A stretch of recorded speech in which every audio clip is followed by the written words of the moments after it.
जलन। ममता बहुत ही सीधी और प्यारी लड़की थी, वहीं सुनील एक सरल और आगे बढ़ने की सोच रखने वाला लड़का। सुनील, बेटा सुनील कहाँ है? अरे जरा एक गिलास पानी तो दे दो। हाँ माँ, अभी आया। क्या माँ, पानी तेरे सर के पास ही तो रखा है, क्या हो गया है? तबीयत खराब है क्या? अरे नहीं नहीं, वो उठने का मन ही नहीं कर रहा था, तो देखा ही नहीं। वैसे क्या कर रहा है? यहाँ बैठ ना मेरे पास। माँ पढ़ रहा था। वो क्या है ना, नौकरी में तो वक्त नहीं मिलता, अब ऑफिस से घर आकर ही तो वक्त मिलता है। अच्छा अच्छा ठीक है, पढ़ ले जा बेटा। सुनील पढ़ लिख कर और आगे बढ़ना चाहता था, लेकिन माँ की तबीयत खराब देखकर सोचता है कि शादी ही कर ले। कब तक माँ का ख्याल वो अकेले रख पाएगा? तो एक दिन, माँ ये ममता है, मैंने इससे शादी कर ली है। तुम्हारी तबीयत भी ठीक नहीं रहती, तो मैंने सोचा शादी कर लेता हूँ। घर संभालने वाली और तुम्हें संभालने वाली कोई आ जाएगी तो अच्छा रहेगा। माँ अचानक से सामने बहू देखकर हैरान रह जाती है। बेटा ये क्या बात होती है? न बैंड, न बाजा, न दहेज, न शगुन, ऐसे कैसे बहू आ गई? माँ तू तो जानती है, मैं नौकरी के साथ पढ़ाई कर रहा हूँ, तो कहाँ से इतना पैसा बचा पाता कि धूमधाम से शादी करता। वैसे भी माँ, लोग तो आकर खाकर निकल जाएंगे, इसलिए बस वैसे ही। माँ जी, मैं आपका ख्याल रखूंगी। वैसे भी ये आगे की पढ़ाई कर रहे हैं, अच्छा कुछ कर गए तो सबके दिन फिर से अच्छे आ जाएंगे। सास को ममता की बात ठीक तो लगती है, लेकिन मन में कहीं ना कहीं लगता है कि कहीं बहू बेटे को लेकर फुर्र ना हो जाए और फिर तो वो रह जाएगी अकेली। बेटा देख, मेरा जो कुछ भी है वो सुनील ही है, और सुनील का भी अब इस दुनिया में मैं ही हूँ और कोई नहीं। क्या सुनील? बिल्कुल माँ, लेकिन आज से ममता भी मेरे जीवन का अहम हिस्सा है, जैसे तू है। सास को बड़ा बुरा लगता है कि उसकी सल्तनत में कोई और हिस्सेदार कैसे हो सकता है। कैसे कोई और उसके 30 साल के बेटे की जिंदगी में अचानक से आकर बराबर का हिस्सेदार बन सकता है। देख बहू, मैं भले थोड़ा बीमार रहती हूँ, लेकिन इसका मतलब यह नहीं कि घर की चीज़ों में मेरा कंट्रोल खत्म हो गया है। मैं आज भी इस घर की रानी हूँ, समझी? बेटा सोचता है कि ये माँ को अचानक से क्या हो गया। कल तक जो माँ कहती थी कि जिंदगी का कोई भरोसा नहीं, वो अचानक से जंग के मैदान की झांसी की रानी कैसे बन गई? माँ क्या हो गया है? सब ठीक है ना? अचानक कैसी बात कर रही हो? ममता का आज पहला दिन है, स्वागत करो उसका। आसपास की आंटियों को बुलाओ, नई दुल्हन की मुंह दिखाए करवाओ। खैर, सास होने का फर्ज निभाती है और बाद में एक सहेली के साथ बाहर निकल जाती है। क्यों नहीं बताया नहीं कि बेटे का ब्याह कर रही हो? वैसे तो सारा दिन हम ही में घुसी रहती हो। अरे मुझे भी तो अभी पता चला, यूं अचानक सर पर लेकर आ गया। कहता है बहू है माँ तुम्हारी, अब इसको भी इतना ही मैं प्यार करता हूँ जितना तुझे करता हूँ। लो जी, ये क्या बात होगी? क्यों इतना प्यार करता है?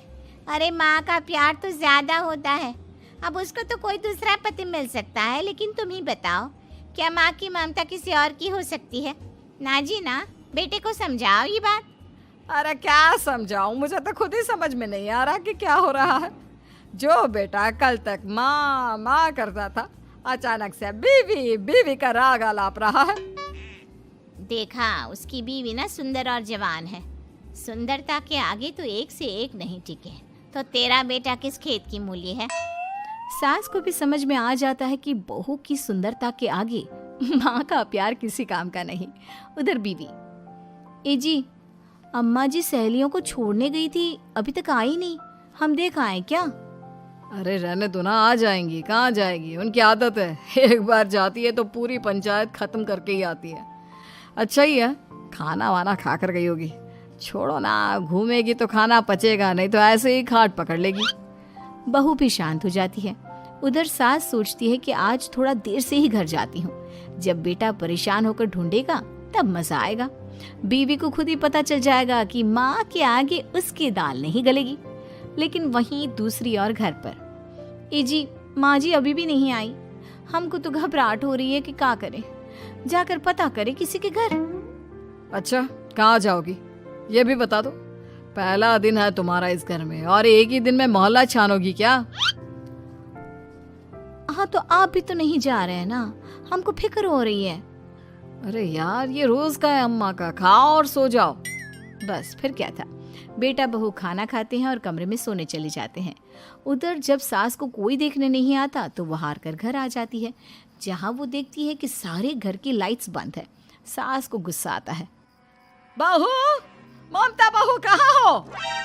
लेकिन सारे दिन की थकी बहू को ऐसी नींद आती है जैसे किसी ने भांग की गोली खिला दी हो। वो तो नहीं उठती। उठकर आ जाता है बेटा। अरे क्या बात है अम्मा, काहे चिल्ला रही हो? अरे सो जाओ ना, सुबह की थकी है बहू, वो सो रही है। जोर से बोलोगी तो नींद खुल जाएगी उसकी। माँ को गुस्सा आ जाता है। फिलहाल तो सो जाती है, लेकिन मन ही मन ढेर सारा जहर बहू के लिए भरा होता है। सुबह बहू चाय बना रही होती है कि सास धीरे से गैस तेज कर देती है, जिससे चाय का बर्तन जल जाता है। और जैसे ही बहू चाय का बर्तन उठाती है, उसका हाथ जल जाता है। मेरा हाथ जल गया। वो जोर जोर से चिल्लाकर इधर उधर भागती है कि सास थोड़ी देर में उसके हाथ में पानी डाल देती है। हाय रे, कितना गंदा दाग, छी छी छी छी, मुझे तो उल्टी आ रही है तेरा गला हुआ मांस देखकर। तू ना मुझे अभी साथ से खाना मत लगाना। बहू भी खुद का हाथ देखती है तो उसे भी रोना आ जाता है। कुछ दिनों के बाद सास की सहेली आती है, बहू चाय बनाकर लाती है। उसके जाने के बाद सहेली कहती है, बहू की सुंदरता ऐसी है कि कोई भी दीवाना हो जाए। वैसे तेरे बेटे का क्या हाल है? अरे वैसा ही है, बहू के पीछे लट्टू। क्या करूं, कुछ समझ में नहीं आ रहा। मैंने तो बहू के चेहरे पर दिवाली के पटाखे की चक्री फेंक दी, उसका पूरा चेहरा जल गया। अब देखो ना रही सुंदरता, और ना ही अब मेरा बेटा उसे पूछता है। अरे अब तो वो उसे छोड़कर दूसरी भी देखने को बोल गया है मुझे। बहू सारी बात सुन रही होती है। आंटी एक बात बताइए, क्या भरोसा है कि दूसरी सही आए और आपके अनुसार रहे? देखिए आंटी, मेरी सासू माँ को गलत बात सिखाने की जरूरत नहीं है। हमारा परिवार साथ में खुशी से रह रहा है। देख बहू, मेरी सहेली की बेइज्जती ना कर, वही अच्छा रहेगा तेरे लिए, समझी? बहू नहीं मानती है। वो बार बार उनकी सहेली को घर से निकल जाने को कहती है। तभी सास की सहेली पास के चूल्हे से लकड़ी लाकर बहू के चेहरे पर लगा देती है। बहू जोर जोर से रोने लगती है। अरे ये क्या कर दिया? मैंने कहाँ किया, ये तो तूने किया। तू ही नहीं चाहती थी कि बहू बेटे के साथ रहे, भला मैं क्यों करूँगी? मैं तो चली, निपटो अब। बहू रो रही होती है, दर्द से चिल्ला रही होती है, लेकिन सास उसे डॉक्टर के पास नहीं ले जाती। तभी पति आता है। क्या हो गया ममता? ये दाग कैसे लगा? तुम कैसे जली? ममता कुछ नहीं कहती, बस दर्द से करा रही होती है। पति माँ की तरफ देखता है। हो ना हो माँ, ये पक्का आपका काम है। आप ही ममता से जला करती थी ना। देखना माँ, अब पुलिस आएगी, केस बनेगा, लेकिन पहले मैं ममता को अस्पताल लेकर जा रहा हूँ। सभी अस्पताल जाते हैं, जहाँ डॉक्टर ममता की सास से कहते हैं, आपने तो नहीं जलाया ना बहू को? अब ममता की सास के तो पसीने छूट रहे होते हैं। वो घबरा कर कहती है, ना ना डॉक्टर साहब, कैसी बात करते हैं? हम क्या जलाएंगे अपनी बहू को? डॉक्टर ममता के पति से पूछते हैं। देखिए, क्योंकि ये ससुराल में जली है तो मामला पुलिस का बनता है, तो आप पहले पुलिस को बुलाइए, तभी इलाज पूरा होगा। सास डर जाती है कि अब तो बच्ची जिंदगी जेल में ही रहना होगा। रहने दीजिए ना, पुलिस को क्यों बुलाना? सारी हंसी खत्म हो जाएगी जब पुलिस के डंडे पड़ेंगे। बहू को जलाना भले ही बहुत आसान हो, लेकिन उसके बाद सारी जिंदगी जेल की हवा खाना। सास डर जाती है। पुलिस आती है। पास लेटी दर्द से करा रही ममता स्टेटमेंट देती है। तो क्या हुआ था? कैसे जली आप? ममता पास खड़ी सास को देखती है। बेटी बताओ, कैसे जल गई तुम? ओए, काका का किरण वाली शाहरुख, चुप, बिल्कुल चुप। सास चुप। सभी इंतजार करते हैं कि ममता क्या बोलेगी। जी मैं खाना बना रही थी, लकड़ी उड़कर मेरे ऊपर गिर गई और मैं जल गई। सास बहू की बात सुनकर रोने लगती है। देखा माँ, कितनी समझदार है ममता। ये चाहती तो, हाँ बेटा, ये चाहती तो मैं आज जेल में होती। मुझे माफ कर दे। मैं आगे से अभी कभी ऐसा नहीं करूंगी। बहू के साथ मिलकर रहूंगी, मुझे माफ कर दे।